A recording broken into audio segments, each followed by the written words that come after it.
Assalamualaikum warahmatullahi wabarakatuh. Di sini saya akan menyampaikan resume tugas BPP Minggu 12 yaitu analisa kelayakan finansial dan ekonomi. Dengan saya, Junedi Setiawan dari kelas BPP 1A dengan nomor NIM 0401250504. Analisis kekayaan ekonomi. Kekayaan ekonomi didefinisikan sebagai kelayakan bagi semua pihak yang memanfaatkan baik langsung maupun tidak langsung dari suatu pembangunan atau pembangunan suatu sistem transportasi. Kelayakan ekonomi berhubungan dengan return of investment atau berupa lama biaya investasi dapat kembali. Analisis kekayaan ekonomi juga dapat mempertimbangkan apakah bermanfaat jika melakukan investasi ke proyek ini. Jadi, analisis kelayakan ekonomi didetailkan pada analisis biaya manfaat. Analisis kelayakan finansial. Analisis kelayakan finansial adalah alat yang digunakan untuk mengkaji kemungkinan keuntungan yang diperoleh dari suatu penanam modal. Tujuan dilakukan analisis kelayakan finansial adalah untuk menghindari keterlanjuran penanaman modal yang terlalu besar untuk kegiatan yang ternyata tidak menguntungkan. Husnan dan Suwarsono 1997. Selanjutnya itu kriteria penerimaan investasi. Ada 6, yaitu yang pertama adalah NPV atau Net Present Value. Yang kedua, BCR atau Benefit Cost Ratio. Yang ketiga, IRR atau International Rate of Return. Yang keempat yaitu AERR atau Economic Internal Rate of Return. Yang kelima, PP atau Payback Period. Yang keenam, LCC atau Life Cycle Cost. Net Present Value atau NPV. Kriteria nilai bersih sekarang atau Net Present Value adalah nilai uang sebagai manfaat ekonomi dari usaha yang diperkirakan akan diterima di masa yang akan datang, tidak sama dengan uang yang akan diterima pada saat sekarang. NPV digunakan saat menghitung modal untuk menganalisis potensi keuangan sebuah proyek atau investasi yang akan dilaksanakan. Jadi, Net Present Value adalah perkiraan laba yang akan didapatkan dari usaha, proyek, atau penanaman modal. Berikut adalah rumus NPV. Dengan kriteria kelayakan, NPV lebih dari 0 sama dengan proyek layak. NPV sama dengan 0 sama dengan BEP. NPV kurang dari 0 sama dengan proyek tidak layak. Kurang lebih, rumus NPV seperti ini dengan keterangan yang sudah tertera. Analisis Benefit Cost Ratio atau BCR merupakan suatu analisis yang diperlukan untuk melihat sejauh mana perbandingan antara nilai manfaat terhadap nilai biaya dilihat pada kondisi nilai sekarang atau present value. Rumus BCR adalah present value dari manfaat per present value dari biaya. Catatan, jika BCR lebih dari satu, proyek dapat dikatakan layak dikerjakan. Sebaliknya, jika nilai BCR kurang dari 1, proyek tersebut tidak layak untuk dikerjakan.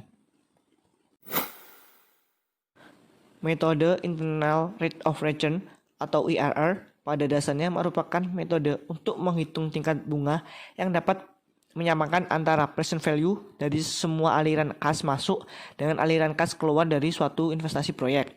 Rumusnya sebagai berikut. Lalu untuk kriteria kelayakan adalah IRR lebih besar dari keuntungan sama dengan layak. IRR kurang dari keuntungan sama dengan tidak layak.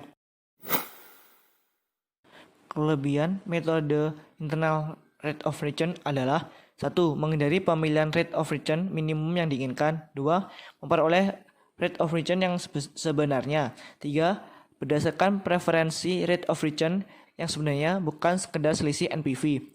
Yang keempat adalah tidak memiliki beban untuk menginvestasikan kembali seperti yang digambarkan pada metode NPV.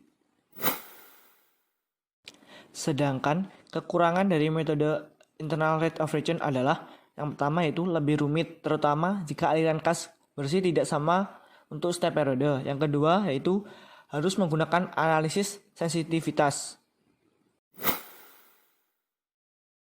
Analisis Economic Internal Rate of Return atau EIRR merupakan tingkat pengembalian berdasarkan pada penentuan nilai tingkat bunga discount rate di mana semua keuntungan masa depan yang dinilai sekarang dengan diskon rate tertentu adalah sama dengan biaya kapital atau present value dari total biaya.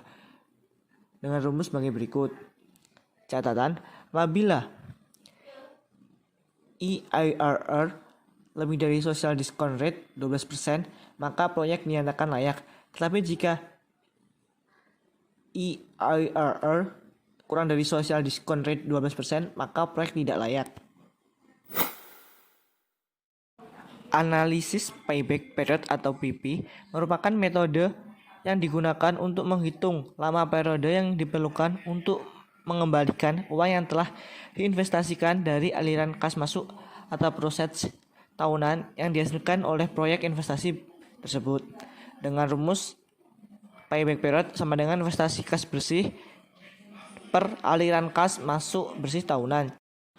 Catatan, jika payback period lebih pendek dibandingkan periode payback maksimum, sebaliknya, jika payback period suatu investasi lebih panjang daripada periode payback maksimum, pada investasi tersebut dinyatakan tidak layak. Kelebihan metode payback period yang pertama yaitu mudah dihitung, tidak memerlukan data yang banyak. Yang kedua, berdasarkan pada cash basis, bukan aktual basis. Yang ketiga yaitu cukup akurat untuk mengukur nilai investasi yang diperbandingkan untuk beberapa kasus dan bagi pembuat keputusan. Yang keempat yaitu dapat digunakan untuk melihat hasil-hasil yang dapat diperbandingkan dan mengabaikan alternatif-alternatif investasi yang buruk.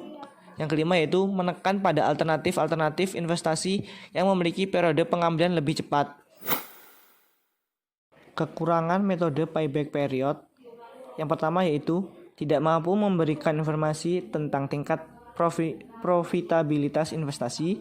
Yang kedua, tidak memperhitungkan nilai waktu uang. Yang ketiga, sulit membuat kesimpulan jika terdapat dua peluang investasi atau lebih yang memiliki umur ekonomis yang tidak sama. Yang keempat yaitu tidak memperhitungkan pengembalian investasi setelah melewati waktu payback period. Analisis life cycle cost atau LCC merupakan konsep kunci dari manajemen aset, berupa suatu metode analisis secara teknis yang dikembangkan berdasarkan konsep ekonomi untuk mengevaluasi efisiensi jangka panjang dari beberapa alternatif investasi yang tersedia. Tujuannya yaitu untuk melihat alternatif investasi mana yang memenuhi persyaratan kinerja yang ditetapkan dan yang dapat memberikan harga atau pembiayaan jangka panjang yang terbaik. Sekian presentasi dari saya. Apabila ada kurang lebihnya, saya mohon maaf. Akhir kata, wassalamualaikum warahmatullahi wabarakatuh.